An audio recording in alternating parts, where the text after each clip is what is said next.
Oilers are able to take it out. And trying to find Zibanejad. Because Zibanejad out in front. Kochetkov. And somehow Kreider couldn't find the room. Excellent job by Pyotr Kochetkov. Well, power play's over. Kane's in command of the puck. Quick shot. Bouncing, they'll score! Slavin with the first chance, but Will Carrier on the doorstep bursts through, and the Canes tie it at 1. Across it, another save. Kochetkov denying Panarin. Kanemi with a good play. Tipped out in front, and Kochetkov, another big save. Just when you think he's made the best, he makes another one. Penalty coming up to Carolina. Welcome to the Canes Corner podcast. I am Adam Gold. Everybody feel better now? Seriously, we all good? We should be. That was a pretty good performance by the Carolina Hurricanes and by their goaltender. Canes win it 3-1 in New York against the Rangers, coming off the loss in Washington on Friday night. Going to New York with the Rangers coming off a 3-1 win in Dallas. Kochetkov with honestly a leaky goal late in the second period to make it a 2-0 game. I think that Carolina fans had every reason to go, my gosh, this could be a disastrous little run here before the holiday. And it still might be, because you could go to Nashville and lose to a team that isn't all that great right now, although playing better. And it kind of makes the holiday a little sour.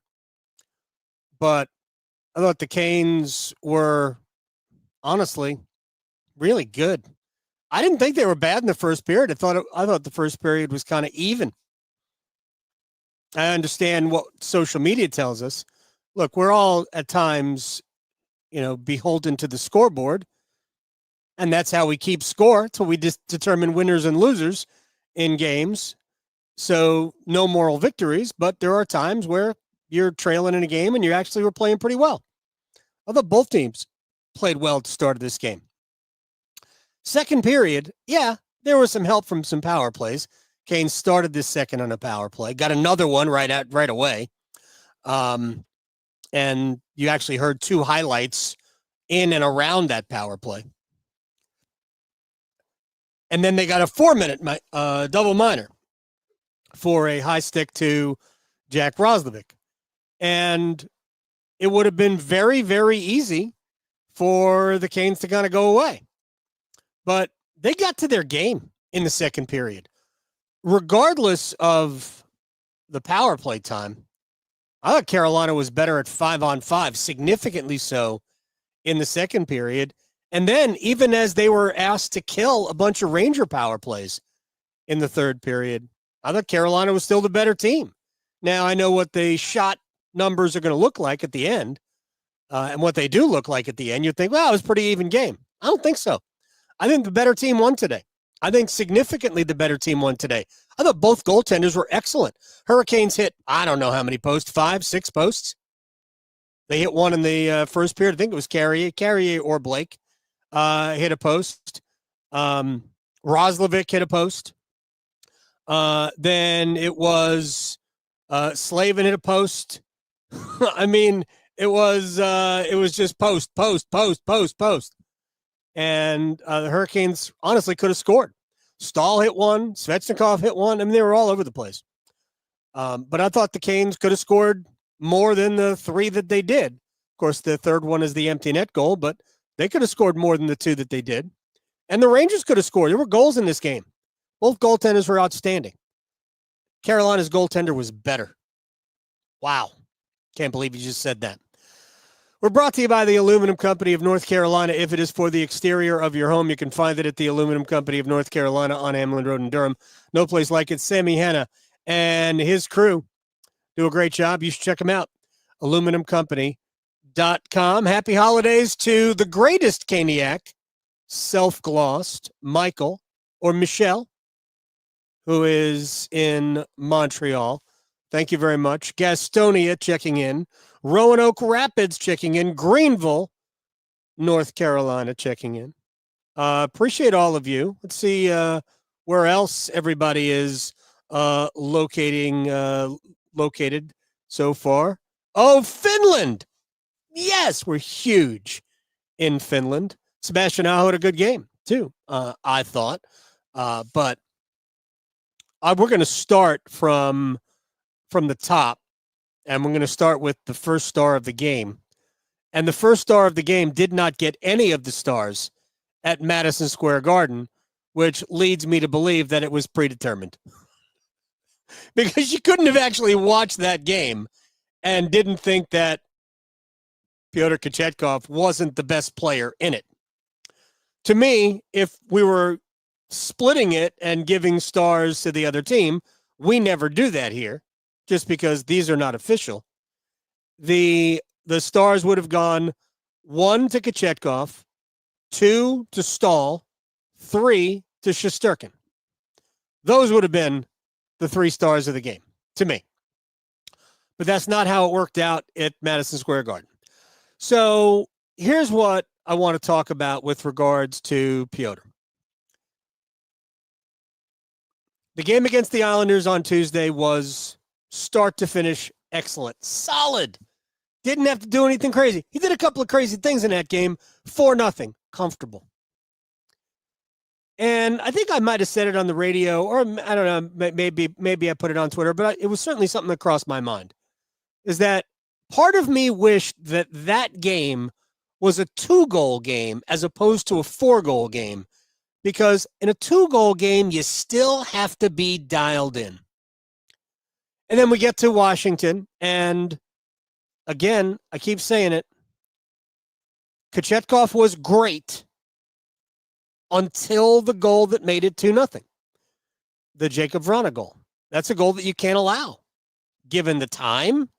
You know, it's late in the second period. The game situation, you're down 1-0. Just keep your team in it. Give them a chance in a 1-goal game, get into the third period.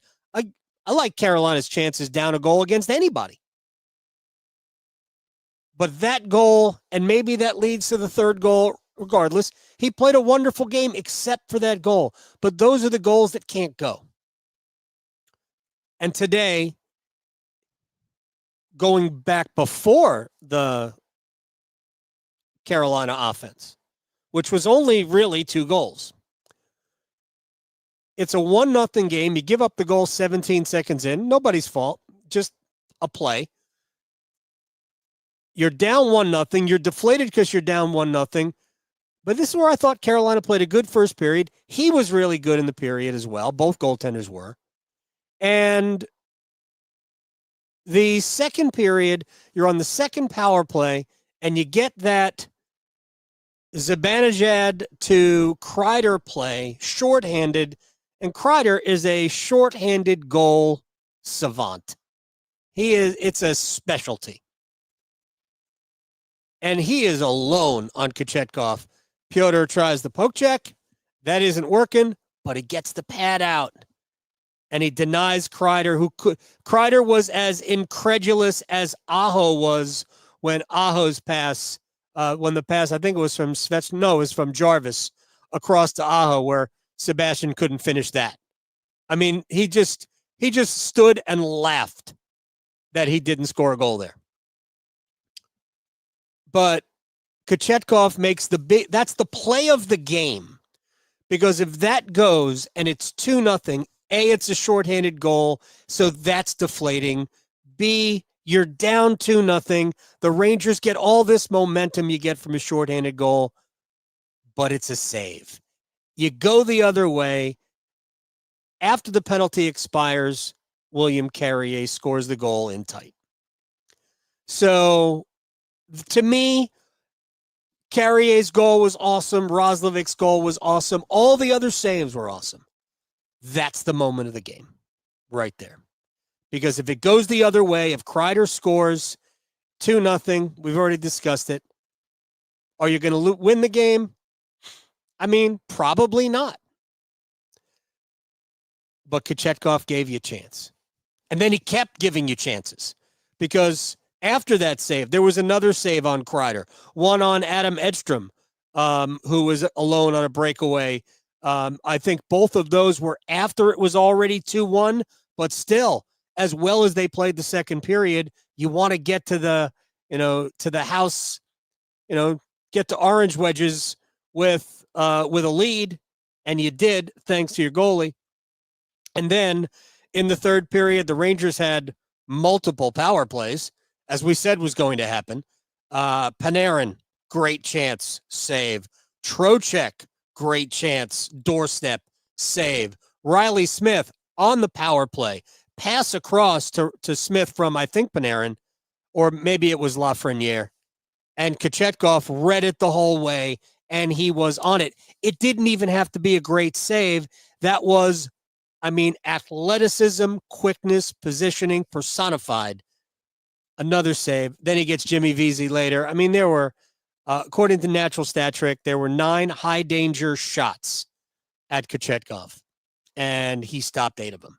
The only one he didn't was the first one, the Vesey goal, 17 seconds in. But this is what great goaltenders do. And I am not putting Pyotr in that category because he doesn't warrant that category. He doesn't merit that to this point. But what we saw today is the potential. And at some point, potential's got to be, it has to meet like production. And we've seen it for stretches. We saw it for a good 2.5, 3 months last year, starting with that game in Ottawa that we've referenced, I have, 1,000 times. Go from Ottawa to Detroit at the end of that road trip after you lost the first 4 games. And they needed that. They needed Aho to play well. And Aho started, piling up points. Svechnikov also at that point was piling up points. So, but it's got to start with the goaltender. And I know people don't want to hear it because Carolina for the last 10 games, and including today, where they scored twice, they got the third goal into an empty net, where the offense has really kind of struggled. And we'll discuss why in a little bit. But with all of their goal-scoring issues at this point, it still comes down to, are you getting good goaltending? And the answer is, because of the goals that have been allowed, the answer has really been no. And it's really hard to maintain your spot at the top or near the top of the division and the conference and the league if the answer to that question is no. Because the teams that are the biggest threats have good goaltending. Colorado was getting terrible goaltending.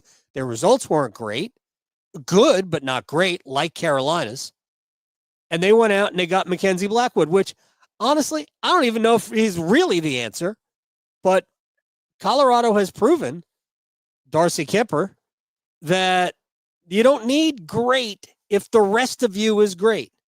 Well, you still need solid. And that's what Kuemper provided them when they won the Stanley Cup. That's what they weren't getting out of Alexander Georgiev, who they shipped to San Jose from Mackenzie Blackwood. So now you've got the Hurricanes in a similar position to Colorado. Only I don't think Carolina, especially offensively, is that. I think Carolina is really good offensively, and if they play the right way, they get tons of scoring opportunities. It just becomes beholden on the Ahos, Svechnikovs, Necas, Jarvis's, Blakes of the world to finish them. And over the last 11 games, we haven't had a lot of that. So, and even today you didn't. Aho gets the empty net goal, but Carrier and Roslovic get your goals today. But because Carolina is not one of those offensive teams, they need the performance that you get from Kochetkov to keep him in games. And that's what they got today. And they got it without any let up, without any mistakes. I don't even know that there was anything that he did poorly today. Like nothing. Like, to me, when we look back on it, it almost sounded like they thought that he could have stopped the first goal. Yeah, I guess. It was in tight. Maybe if you get your pad down, I don't know, maybe it caught him off guard. I have no idea. But from that goal on, he was as good as you're going to find. He was better than the other guy, the other Russian guy. It was that good from Kochetkov today. Now, can we see it next time? I don't think it's completely out of I mean, it could happen tomorrow. I don't know why I couldn't come up with a word there, but I don't think it's completely out of the question that Kochetkov comes back tomorrow, knowing just based on how well he played today. But I think based on what I know about this head coach, he's almost certainly going to go with Dustin Tokarski in Nashville, and that's fine. Kochetkov goes into the holiday off of that. And that was pretty spectacular today. All right, let's get to a couple of other things. Special teams today. Hurricanes get one power play goal, really two, because they score after the second power play expires without ever leaving the zone. The guy coming out of the box wasn't really even in the defensive play. Staal from behind the net, heavy work, out to Slavin, shot off the post. Again, I think Carolina hit about 6 posts today. And Carrier wins the physical battle with Braden Schneider, gets behind Shesterkin and just kind of shovels it, kicks it to his stick, and slides it across the goal line. And Carolina gets even. And I think at that point you saw, all right, a little exhale, because they knew, A, they were on their game, and now they knew that at the very least they were even in it. And once you get even and you start the game over, if you are playing well, you know you can just ride that wave. And I thought Carolina just continued playing well in the second period. Then they get the double minor. Roslovic sacrifices some chiclets, or at least parts of chiclets. And then, fitting because sometimes sports works out this way, he taps in the Orlov pass to make it 2-1 at the end of a 4-minute power play, which, for the most part, other than 45 seconds of the second unit, which was awesome in that sequence, that was a pretty trash power play that they scored a goal on. But you didn't get credit for the other power play goal. Canes go 1 for 5 in the power play. Not awful. They got a power play goal. But how many times have we seen the Rangers power play wreck Carolina? That is a rhetorical question, because the answer is too many. And today, Carolina's penalty kill was Carolina's penalty kill. We don't even have to have an adjective. We could just use, it was Carolina's penalty kill as the adjective. So 20-something for 20-something in the month have not been scored upon. I think it's now 8 or 9 games in a row without being scored upon on the power play. So, look, the Hurricanes special teams has really carried them all season. They come into the game, I think, 6th in the power play, 3rd on the penalty kill. They get one. They don't give up any.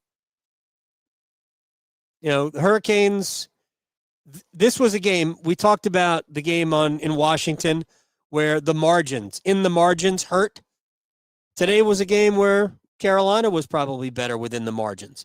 They weren't bodied away by the Rangers today. The Hurricanes were physical. I'll explain, I'll kind of lead you through that in a minute.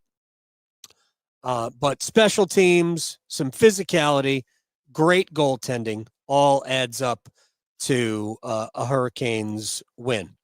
To the physicality, this is one of the reasons I thought Staal was the best skater in the game.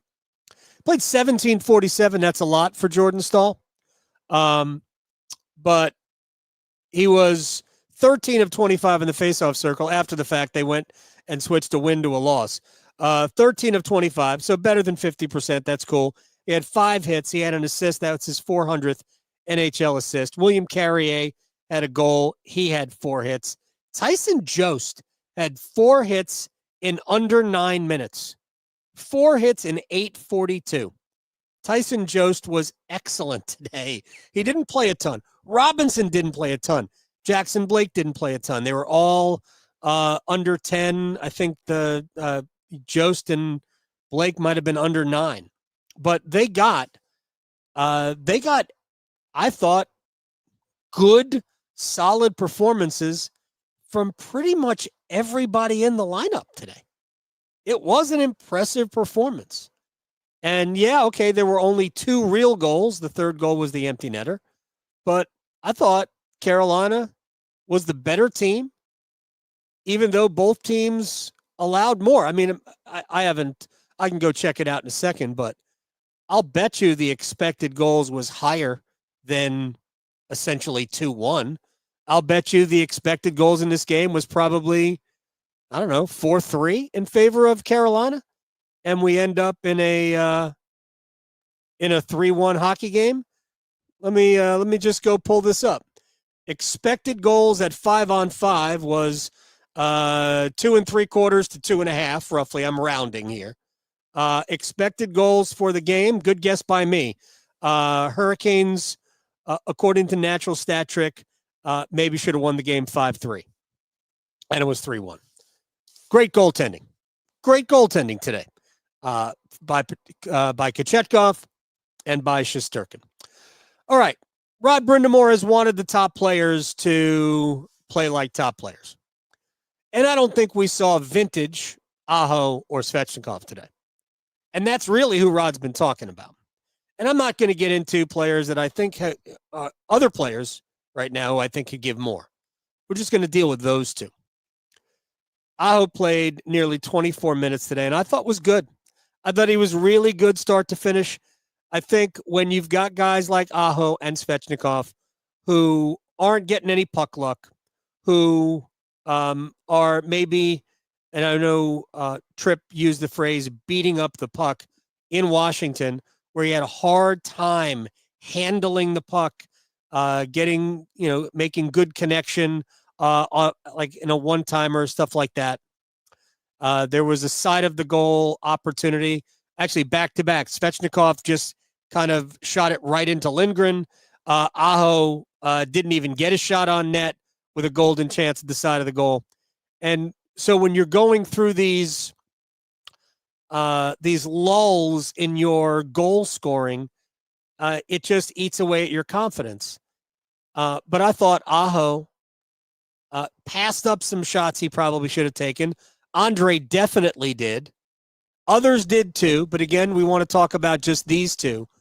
And I think that Sebastian played a very good game, and I think Andre played a very good game. And I'm going to guess at this here, but I think that the head coach put Aho back with Sebastian, rather put Svech back with Aho and Jarvis, because Svechnikov was playing well with Martinook and Staal. Because I think at that point, Rod had the confidence that, all right, I can let Andre go play with Aho and Jarvis, and I think I'm going to get the same level of play from Svechnikov. Sometimes when Andre goes there, it's like who can be the cuter passer. But he went there and still played the power forward game, and that's what I thought Andre did pretty well today. He is a puck retrieval machine. I thought he did that really well. I thought it was his forechecking game was good. I loved what I saw from Andre today. So let's see that again, and let's see that again from Aho, who I thought played a very good game.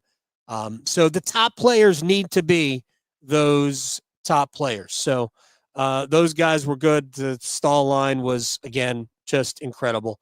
Staal and Martinook together, it doesn't make a difference. Those two guys right now are just, you can put Stormy with Staal and Martinook, and they would dominate possession and have 9 high-danger scoring chances. I'm convinced of it. I thought Orlov and Chatfield were good again today, and I thought we saw a good game from Slavin and Brent Burns. Interesting thing, and the numbers do bear this out, is that we're 32 games into the season, whatever we are.